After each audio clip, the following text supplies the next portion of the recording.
ஓம் சாந்தி. Murali date 15/7/2026.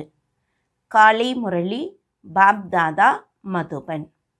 இனிமையான குழந்தைகளே, யோக பலத்தால் தான் ஆத்மாவின் கரை நீங்கும். ஆகையால் யோகத்தில் ஒருபோதும் தவறு செய்யக்கூடாது. கேள்வி: பாபா குழந்தைகளுக்கு எல்லையற்ற ஆஸ்தியை பெறுவதற்கு என்ன யுக்தி கூறியுள்ளார்? அதில் மாயா நாலாபுறமும் தடைகளை போடுகின்றது. பதில்: நீங்கள் பிரம்மா குமார் குமாரிகள் ஒரு பாபாவின் குழந்தைகள். தங்களுக்குள் சகோதரன் சகோதரி. உங்களுக்குள் ஒருபோதும் தீய பார்வை இருக்க முடியாது என்று பாபா யுக்தி கூறியிருக்கின்றார். சகோதரன் சகோதரி ஒருபோதும் விக்காரத்தில் போக முடியாது. நீங்கள் சிவபாபாவின் வழிப்படி நடந்து எல்லையற்ற ஆஸ்தியை அடைய வேண்டும். ஆனால் மாயா குறைந்தது இல்லை, நாலா விதத்திலும் தடைகளை போட்டுவிடுகின்றது. நாம் சகோதரன் சகோதரிகள் ஒரு தந்தையிடமிருந்து ஆஸ்தியை அடைகின்றோம். இதை மறந்து விடுகின்றோம். பாட்டு: உங்களை அடைந்து நாங்கள். ஓம் சாந்தி. இந்த பாட்டின் ஒரு வார்த்தை போதும். எல்லையற்ற தந்தையிடமிருந்து எல்லையற்ற ஆஸ்தி கிடைக்கின்றது என்று குழந்தைகள் அறிந்துள்ளீர்கள். மேலும் கல்ப கல்பமாக கிடைக்கின்றது. எல்லையற்ற இந்த ஆஸ்தி பாரதத்திற்கு மட்டும்தான் கிடைக்கின்றது என்பதையும் குழந்தைகள் நீங்கள் தெரிந்து கொண்டீர்கள். இப்போது மட்டுமில்லை, மீண்டும் கிடைத்து கொண்டிருக்கின்றது. பார்க்கின்றீர்கள். இப்போது சொர்க்கத்தின் ஆஸ்தி இல்லை என்பதை பார்க்கின்றீர்கள். ராவணன் மூலமாக நரகத்தின் சாபம் கிடைத்து கொண்டிருக்கிறது. சாபத்தால் மனிதன் துக்கம் அடைகின்றார்கள். வரம் என்றால் ஆஸ்தியால் சுகம் கிடைக்கின்றது. எல்லையற்ற நிராகார தந்தை பாபா எல்லையற்ற சாக்கார தந்தை பிரஜாபிதா பிரம்மாவை தவிர வேறு யாரும் இல்லை என்று இப்போது பிராமண குழந்தைகள் அறிந்துள்ளீர்கள். காந்தியை பாபு என்று கூறுகின்றார்கள். ஆனால் சட்டப்படி மனித சிருஷ்டிக்கு அவர் தந்தையாக முடியாது. முழு உலகத்திற்கும் தந்தை சிவன். நாம் சிவபாபாவின் குழந்தையாக ஆகியுள்ளோம் என்பதை இப்போது நீங்கள் குழந்தைகள் அறிந்துள்ளீர்கள். சிவபாபா நமக்கு ஆஸ்தியை கொடுப்பதற்காக நம்மை தன்னுடையவர் ஆக்கியுள்ளார். மதுபன் வந்துள்ளீர். எதற்காக? சிவபாபாவை சந்திப்பதற்காக. ஆனால் அவர் நிராகாரமானவர். சிவபாபா என்று மட்டும் சொன்னால் புரிந்து கொள்ள முடியாது. அதனால்தான் பாப் தாதா என்று சொல்லுகின்றோம். சிவபாபா மேலும் பிரம்மா தாதா. தாதா பெயர் தனி, பாபா என்ற பெயர் தனி. அவர் நிராகாரர். அனைவருக்கும் தந்தையாக உள்ளார். அனைவருக்கும் தாதாவாகவும் உள்ளார். அனைத்து குழந்தைகளுக்கும் அவசியம் ஆஸ்தி கிடைக்கின்றது. எல்லையற்ற தந்தையிடமிருந்து ஆஸ்தி கிடைக்கின்றது. தந்தை துக்கத்தை நீக்கி சுகத்தை கொடுக்கக்கூடியவர். சத்திய யுகத்தில் எந்த மனிதரும் துக்கத்தில் இருக்க முடியாது. பெயரே சொர்க்கம். அந்த சொர்க்கத்தை ஸ்தாபனை செய்யக்கூடியவர் கடவுள் தந்தை. பாரதம் மிகவும் பழமையானது என்றால் முற்றிலும் புதியதாக இருந்தது. இப்போது முற்றிலும் பழையதாகிவிட்டது. சத்தியுகம் கலியுகம் என்று பாரதத்தில் தான் சொல்லுகின்றார்கள். பாரதம்தான் சொர்க்கமாக இருந்தது. இங்கே லக்ஷ்மி நாராயணன் ஆட்சி செய்தார். இது உங்கள் புத்தியில் உள்ளது. இப்போது நீங்கள் லக்ஷ்மி நாராயணனின் கோவிலுக்கு செல்கின்றீர்கள் என்றால் உடனே உங்கள் புத்தியில் வரும், இவர்கள் இந்த ஆஸ்தியை எப்படி அடைந்தார்கள்? இவர்கள் பூஜிக்க தகுதியான நிலையை எப்படி அடைந்தார்கள்? எப்போது ராஜ்யம் செய்தார்கள்? யார் மூலமாக ராஜ்யம் அடைந்தார்கள்? இவை அனைத்தும் உங்கள் புத்தியில் வரும். இதற்கு முன்னால் லக்ஷ்மி நாராயணன் கோவிலுக்கு போனால் மாலை உருட்டுவீர்கள். அவர்களின் அறிமுகம் ஒன்றுமே தெரியாது. இப்போது கூட உங்கள் புத்தியில் வரிசை கிரமமாகத்தான் உள்ளது.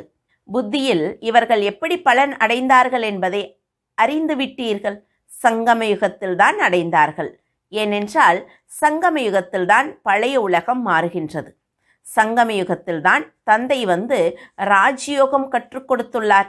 அநேக ஜென்மத்தின் கடைசி ஜென்மத்தின் கடைசியில் தான் பிரம்மா ஆகின்றார். பிரம்மா மூலமாகத்தான் விஷ்ணுபுரி ஸ்தாபனை ஆகின்றது. இந்த லக்ஷ்மி நாராயணன் தான் முன் ஜென்மத்தில் நிச்சயம் பிரம்மா சரஸ்வதியாக இருந்தார்கள். பிரம்மா கூட பிராமணர் பிராமணிகள் இருந்திருப்பார்கள். சத்தியுகத்தில் லக்ஷ்மி நாராயணன் ராஜ்யம் இருந்தது அல்லவா? அப்போது அவசியம் பிரஜாபிதா இருந்திருப்பார் அல்லவா? நாம் முயற்சி செய்கின்றோம் என்பதை நீங்கள் புரிந்து கொண்டீர்கள். கல்பத்திற்கு முன்னால் யாரெல்லாம் முயற்சி செய்தார்கள் என்பதை நாம் சாட்சியாக பார்க்கின்றோம். ஒன்று ராஜ குடும்பம், இன்னொன்று பிரஜா குடும்பம். அதிலும் சிலர் பணக்காரராக இருப்பார்கள், சிலர் குறைவாக இருப்பார்கள். ராஜாக்களிலும் கூட சிலர் பணக்கார ராஜாக்களாக இருப்பார்கள், சிலர் குறைவான பணக்காரர்களாக இருப்பார்கள். நீங்கள் லக்ஷ்மி நாராயணனின் கோவிலில் யாருக்கு வேண்டுமானாலும் புரிய வைக்கலாம் அவர்கள் எப்படி ராஜ்யம் அடைந்தார்கள் என்று. இப்போது அவர்கள் மீண்டும் ராஜ்ய பாக்கியத்தை அடைந்து கொண்டிருக்கின்றார்கள். ராஜதானி ஸ்தாபனையாகி கொண்டிருக்கின்றது. எவ்வளவு எளிதாக உள்ளது! அம்பா யார் இதை கூட அறியவில்லை. இவர்தான் ஜெகத்தாம்பா என்று நீங்கள் சொல்ல முடியும். கல்பத்திற்கு முன்னால் கூட ஜெகத்தாம்பா, ஜெகத்பிதா இருந்தார்கள். அவர்களின் குழந்தைகள் நாமாக இருந்தோம். சங்கமயுகத்தில்தான் பாபா ராஜயோகம் கற்றுக் கொடுக்கின்றார். ஜெகத்தாம்பாவின் குழந்தைகள் அநேகம் பேர் உள்ளார்கள். ஆனால் அனைவரையுமே இங்கே உட்கார வைக்க முடியாது. இப்பொழுது உங்களுக்கு மூன்றாவது கண் கிடைத்துள்ளது. பாபா ஞான கடலாக உள்ளார் என்றால் அவசியம் குழந்தைகளுக்கு ஞானம்தானே கொடுப்பார். அவரை மனிதன் என்றோ தேவதை என்றோ சொல்ல முடியாது. அவரை பரமாத்மா என்றுதான் சொல்ல முடியும். நீங்கள் எந்த கோவிலுக்கு போனாலும் அவர்களின் வாழ்க்கை வரலாறு சொல்ல முடியும். ராமருக்காக கூட நீங்கள் சொல்ல முடியும். சந்திர வம்ச குலம் இப்பொழுது ஸ்தாபனையாகி கொண்டிருக்கிறது.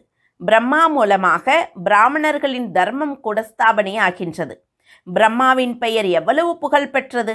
பிரம்மா மூலமாக பாபா பிராமணர்களை படைக்கின்றார். நீங்கள் பிரம்மா குமார் குமாரிகள் ஆனதால் நாம் அனைவரும் ஒரு தந்தையின் குழந்தைகள், சகோதரன் சகோதரிகள் என்று தெரிந்து கொண்டீர்கள். பிறகு நமது பார்வை தீமையாக முடியாது. சகோதரன் சகோதரி விகாரத்தில் போக முடியாது. தந்தைதான் இந்த யுக்தியை உருவாக்கினார். டிராமா அனுசாரமாக நீங்கள் கூட பிரம்மா குமார், நாம் கூட பிரம்மா குமாரி ஆக உள்ளோம். உண்மையில் முழு உலகமுமே பிகேதான். ஆனால் இதை அறிவது இல்லை. நாம் சிவபாபாவின் வழியில் சென்று எல்லையற்ற ஆஸ்தி அடைகின்றோம். மாயா கூட குறைந்ததில்லை, நாலாபுறமும் தடைகளை போடுகின்றது. நாம் சகோதரன் சகோதரி, ஒரு தந்தையின் குழந்தைகள் என்பதை மறந்து விடுகின்றோம். சத்திய யுகத்தில் ஒரே தர்மம் இருந்தது என்பதை நீங்கள் நல்ல விதமாக புரிந்து கொண்டீர்கள். மற்ற அனைத்து தர்மங்களும் அழிந்துவிடும். இது ஒன்றும் புதிய விஷயமில்லை என்பதை குழந்தைகள் நீங்கள் அறிந்து கொண்டீர்கள். ஒவ்வொரு 5000 ஆண்டுகளுக்கு பிறகும் இந்த சக்கரம் இப்படியே சுற்றுகின்றது. நாள் தேதி கூட எழுதப்பட்டுள்ளது. நாம் சிவபாபாவிடமிருந்து இந்த யுக்தியில் ஆஸ்தி அடைகின்றோம் என்பது உங்கள் புத்தியில் இருக்க வேண்டும். லட்சியம் கிடைத்து விட்டதல்லவா?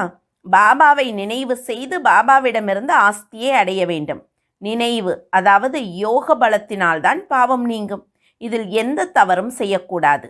இதற்காக தான் ஞான முரளி கிடைக்கின்றது. நிச்சய புத்தி உறுதியாக இருந்தால் எங்கு வேண்டுமானாலும் போகலாம். முரளி கிடைக்கவில்லை என்றாலும் கூட புத்தியில் நாம் பாபாவின் குழந்தைகள் ஆகிவிட்டோம் என்பது உள்ளதல்லவா? உங்களுடைய ஆத்மா தமோ பிரதானமாக ஆகிவிட்டது என்று பாபா புரிய வைக்கின்றார். இப்பொழுது பாபாவின் நினைவில் இருங்கள். தமோ பிரதானத்திலிருந்து சதோ பிரதானமாகி விடுவீர்கள்.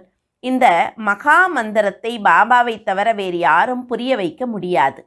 இனிமையிலும் இனிமையான குழந்தைகளே, நினைவு என்ற பலத்தால் தான் நீங்கள் தமோ பிரதானத்திலிருந்து சதோ பிரதானமாக வேண்டும் என்று பாபா சொல்லுகின்றார். ஆனால் இந்த வார்த்தை யாருடைய புத்தியிலும் வருவது இல்லை. நிச்சயம் கல்பத்திற்கு முன்னால் கூட பாபா இந்த வார்த்தையை கூறினார். தேக சம்பந்தப்பட்ட அனைத்து தர்மங்களையும் விட்டு தன்னை ஆத்மா என்று நினைவு செய்யுங்கள் என்று கூறினார் என்பதை நீங்கள் புரிந்து கொண்டீர்கள். இவை அனைத்தும் தேக சம்பந்தப்பட்ட தர்மங்கள் தானே. அனைவருக்கும் தந்தை ஒருவர்தான். அனைத்து ஆத்மாக்களும் அந்த ஒரு தந்தையைத்தான் அழைக்கின்றார்கள். போப் கூட அந்த ஒரு தந்தையைத்தான் நினைக்கின்றார். ஹே கடவுளே, தந்தையே, கருணை காட்டுங்கள் என்றுதான் சொல்லுகின்றார். இந்த மனிதர்களிடமுள்ள கோபமான புத்தியை திருத்துங்கள். அப்போதுதான் இவர்களுக்குள் சண்டை போட மாட்டார்கள். நினைவு என்பது பாபாவைத்தானே செய்கின்றார்கள், மற்ற யாரையும் நினைப்பது இல்லை. சிவபாபாவைத்தான் அழைக்கின்றார்கள். வந்து பதீத்தர்களை பாவனமாக ஆக்குங்கள் என்கின்றார்கள். பாவனம் ஆகிவிட்டால் பின்பு இந்த சீச்சி ராவண உலகத்தில் இருக்க மாட்டோம். பிறகு அவசியம் புதிய உலகம் தேவை. கலியுகம் மாறி சத்தியுகம் வரும் அல்லவா? ஆனால் இதை கூட புரிந்து கொள்வது இல்லை. ஒரு டாக்டர் வந்திருந்தார். அவர் கலியுகத்தில் கலியுகம்தானே நடக்கும் என்று சொன்னார். அடே, சதா கலியுகத்திலேயே எப்படி இருப்பது? கலியுகம் என்ன நன்றாக இருக்கிறதா என்ன? புரிந்து கொள்வதே இல்லை. வெறும் பாவனையோடு இருப்பதால் அழைத்து வருகின்றார்கள். அவர்களுக்கு புரியவில்லை என்றாலும் வேறு யாராவது வருவார்கள். ஞானத்தை புரிந்து கொள்வதால் கொஞ்சமாவது வருமானம் கிடைக்கும். நாம் சொர்க்கத்தில் வந்து விடுவோம். பாபாவிடம் சிறிதாவது ஞானம் கேட்டால் அவர்கள் அவசியம் சொர்க்கத்திற்கு வந்து விடுவார்கள். ஏனென்றால் சொர்க்கத்தை படைக்கும் கடவுள் தந்தை முன்னால் வந்து அமர்ந்து விட்டார்கள் அல்லவா? நான் அனைவருக்கும் தந்தை அல்லவா என்று பாபா புரிய வைக்கின்றார். சிவபாபா எப்படி வருகின்றார் என்பதை யாரும் ஏற்றுக்கொள்வதே இல்லை. அரே, ஆத்மா வர முடியும் எனும்போது நான் ஏன் வர முடியாது? ஆத்மா ஒரு உடலை விட்டு இன்னொரு உடலில் வர முடியும் எனும்போது நான் வர முடியாதா? இல்லை என்றால் நான் எப்படி வருவேன்? பதீத்த பாவனன், வாருங்கள், எங்களை பதீத்த நிலையிலிருந்து பாவனமாக ஆக்குங்கள் என்று அழைக்கின்றீர்கள். நான் பாரதத்தில்தான் வருகின்றேன் என்று பாபா சொல்லுகின்றார். கல்ப கல்பமாய் சங்கமயுகத்தில் ஒரு முறைதான் நான் வருகின்றேன். நீங்கள் எப்போது 84 ஜென்மம் எடுத்து முடிகின்றீர்களோ அப்போது நான் வருகின்றேன். பாபா வந்துவிட்டார், ஆஸ்தியை கொடுக்கின்றார் என்பது குழந்தைகள் உங்களுக்கு நம்பிக்கை ஏற்பட்டுவிட்டது. பாபா சொல்லுகின்றார், என்னுடைய தொழிலே இதுதான், பழைய உலகத்தை மாற்றி புதிய உலகத்தை ஸ்தாபனை செய்வது. ஆகையால் பாடப்படுகிறது, புது உலக ஸ்தாபனை, பழைய உலக அழிவது. பின்பு நீங்கள் இதை பாலனை செய்கின்றீர்கள். இப்போது ஒளி கிடைத்து விட்டதல்லவா? காளி கோவிலுக்கு போய் பார்த்தீர்கள் என்றால் இது பொய்யான படம் என நினைப்பீர்கள். காளி என்பது உண்மையில் ஜெகத்தாம்பாதான். ஆனால் அப்படி பயங்கரமான ரூபமெல்லாம் இல்லை. வங்காளத்தில் காளிக்கு முன்னால் பலியெல்லாம் கொடுக்கின்றார்கள். ஆனால் ஒன்றும் புரிந்து கொள்வதே இல்லை. ஜெகத்தாம்பா கோவிலுக்கு லட்சக்கணக்கான பேர் வருகின்றார்கள். சதா திருவிழா போல் இருக்கும். சின்ன மூர்த்தி தான் வைக்கப்பட்டுள்ளது. ஜெகத்தாம்பாள் என்று பெயர் வைத்துள்ளார்கள். அப்போது ஜெகத்தாம்பா என்று ஒருவர் இருந்திருக்க வேண்டும் அல்லவா? சிந்தியில் காளி கோவிலில் எப்படி உருவாக்கியுள்ளார்கள்? ஒருமுறை கோட்டையில் அணுகுண்டு வெடித்தது. அதில் கோட்டையுடைந்தது. ஒரு துறவி சொன்னார், காளிக்கு கோபம் வந்துவிட்டது. அதனால் உடனே அங்கே காளி கோவில் உருவாக்கினார்கள். இப்பொழுது காளி என்பவர் யார்? இதை யாரும் அறிவது இல்லை. உங்களுக்கு ஞானம் கிடைத்துள்ளது. அப்படி ஒரு விஷயமே இல்லை. இதை நீங்கள் அறியவில்லை. பாபாவிடமிருந்துதான் ஆஸ்தி கிடைக்கின்றது என்பதை அறிந்துள்ளார்கள் என்றால் முயற்சி செய்ய வேண்டுமல்லவா? எப்போது குமார் குமாரி திருமணம் செய்து கொள்ளுகின்றார்களோ அப்போது முதல் நம்பர் துக்கம் ஆரம்பமாகிறது. உங்களுக்கு திருமணம் செய்து கொள்ள வேண்டும் என்ற எண்ணமே வரக்கூடாது. இப்பொழுது ராவண ராஜ்யம் அழியப் போகிறது என்று பாபா சொல்லுகின்றார். குடும்பத்தில் இந்த விகார செயல்கள் நடக்கின்றது. தேவி தேவதைகளுக்கு பாடுகின்றார்கள். இந்த தேவி தேவதைகளை நிர்விகாரியாக யார் செய்கின்றார், மாற்றுகின்றார் என்பது யாருக்கும் தெரியாது. சத்தியுகம் என்பது சம்பூர்ண நிர்விகாரி உலகம். சாஸ்திரங்களில் அங்கேயும் விகாரிகளாக இருந்ததாக காட்டுகின்றார்கள். ஆனால் அதுவோ நிர்விகாரி உலகம். விகார உலகத்திற்கும் நிர்விகார உலகத்திற்கும் எத்தனை வித்தியாசம் உள்ளது! இந்த விஷயம் யாருடைய புத்தியிலும் இருப்பதில்லை. லக்ஷ்மி நாராயணன் ராஜ்யத்தில் கொஞ்சம் மனிதர்கள் தான் இருந்தார்கள் என்பதை நீங்கள் அறிந்து கொண்டீர்கள். ஒரு தர்மம்தான் இருந்தது, பின்புதான் அதிகமாகின்றது. சக்கரம் கூட முழுமையாக சுழல வேண்டியுள்ளது. அப்பொழுதுதான் முழு உலகம் சுற்றி வந்தார் என்று சொல்ல முடியும். சமுத்திரத்தை சுற்றி வர முடியாது. சத்தியுகத்தில் கொஞ்சம் பேர் உள்ளதால் கொஞ்சம் பூமிதான் பயன்படுத்தப்படுகின்றது. இப்பொழுது மனித உலகம் முடிவு அடையப் போகின்றது. மேலே உள்ள கொஞ்ச ஆத்மாக்களும் வந்து கொண்டே இருக்கின்றார்கள். மனிதர்கள் அதிகரித்து கொண்டே இருக்கின்றார்கள். அங்கிருந்து வரக்கூடிய ஆத்மாக்கள் பூர்த்தியாகிவிட்டதென்றால் நீங்கள் கர்மாத்தீத் நிலையை அடைந்து விடுவீர்கள். பின்பு ஆத்மாக்கள் உடலை விட்டு போக வேண்டி வரும். அவர்கள் வருவது நீங்கள் போவதுமாக இருக்கும். கொஞ்சம் கொஞ்சமாக வருகின்றார்கள். இது புரிந்து கொள்ள வேண்டிய விஷயமாகும். நாம் முதலில் அங்கே போக வேண்டும். இது விரிவான விஷயம். நீங்கள் பபுல்நாத்தை, முல்லை மலராக்குபவரை நினைவு செய்யுங்கள் என்று மீண்டும் பாபா குழந்தைகளுக்கு சொல்லுகின்றார். உங்களுக்குத்தான் பாபாவை நினைப்பதால் லாபம். இந்த சரித்திர பூகோளம் மனிதர்கள் படிக்கின்றார்கள். மிகவும் தூரம் செல்கின்றார்கள். சந்திரனுக்கு கூட போகின்றார்கள். இது விஞ்ஞானத்தின் கர்வம். எல்லைக்கே போகின்றார்கள். சந்திரனில் யாராவது நிற்க முடியுமா என்ன? நீங்கள் சூரிய சந்திரனை கூட கடந்து செல்லுகின்றீர்கள். இந்த ஞானம் உங்கள் புத்தியில் இருக்கிறது. நாடகத்தின் அனுசாரமாக பாபா இதையெல்லாம் புரிய வைக்கின்றார் என்பதை நீங்கள் புரிந்து கொண்டீர்கள். நான் உங்களை பதீத்த நிலையிலிருந்து பாவன நிலைக்கு உயர்த்துகின்றேன் என்று பாபா சொல்லுகின்றார். இதுதான் என்னுடைய பார்ட். பக்தி மார்க்கத்தில் கூட என்னுடைய பார்ட் உள்ளது. இது நாடகம்தானே? நீங்கள் எப்படி நடிக்கின்றீர்களோ நானும் கூட நடிக்கின்றேன். என்னுடைய வேலையே உங்களை பதீத்த நிலையிலிருந்து பாவனமாக்குவது. என்ன செய்தாலும் அதற்கு புகழ் கிடைக்கின்றது அல்லவா? இந்த லக்ஷ்மி நாராயணனுக்கு எவ்வளவு புகழ் பாடுகின்றார்கள். ஆனால் இந்த அளவு தகுதியுடையவராக யார் ஆக்கினார்கள்? அவர்கள் சுகதாமத்திற்கு எஜமானர்களாக இருந்தார்கள். இன்று எத்தனை விதவிதமான துக்கங்கள் உள்ளன. இன்று யாராவது இறந்தார், சண்டை நடந்தது, கோடிக்கணக்கான செல்வம் இருந்தாலும் ஏதாவது நோய் வந்து விடுகிறது என்றால் என்ன செய்வது?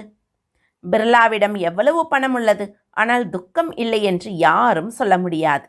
ஏதாவது விதத்தில் துக்கம் அனைவருக்கும் உள்ளது. இப்போது இந்த செல்வம் எல்லாம் மண்ணோடு மண்ணாகிவிடும். நல்லது. இனிமையிலும் இனிமையான செல்ல குழந்தைகளுக்கு தாய் தந்தை பாப் தாதாவின் அன்பு நினைவுகள். மேலும் காலை வணக்கம். ஆன்மீக தந்தையின் ஆன்மீக குழந்தைகளுக்கு நமஸ்தே. ஆன்மீக தந்தைக்கு ஆன்மீக குழந்தைகளுடைய அன்பு நினைவுகளும் நமஸ்காரமும். தாரணைக்கான முக்கிய சாரம். முதல் பாயிண்ட், கர்மாதீத் நிலை அடைந்து வீட்டிற்கு திரும்பி செல்ல வேண்டும்.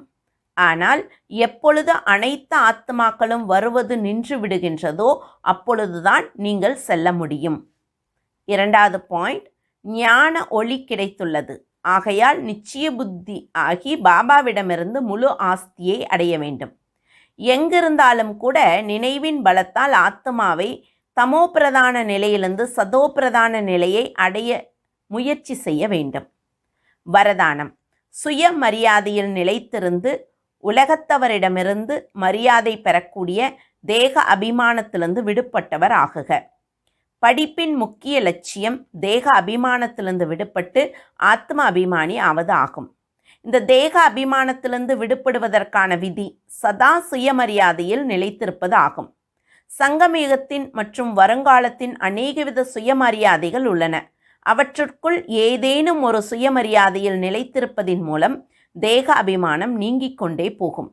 யார் சுயமரியாதையில் நிலைத்திருக்கின்றாரோ அவருக்கு தானாகவே மரியாதை கிடைக்கும். சதா சுயமரியாதையில் இருப்பவர்கள்தான் உலக மகாராஜன் ஆவார்கள். உலகமும் அவர்களுக்கு மரியாதை அளிக்கும்.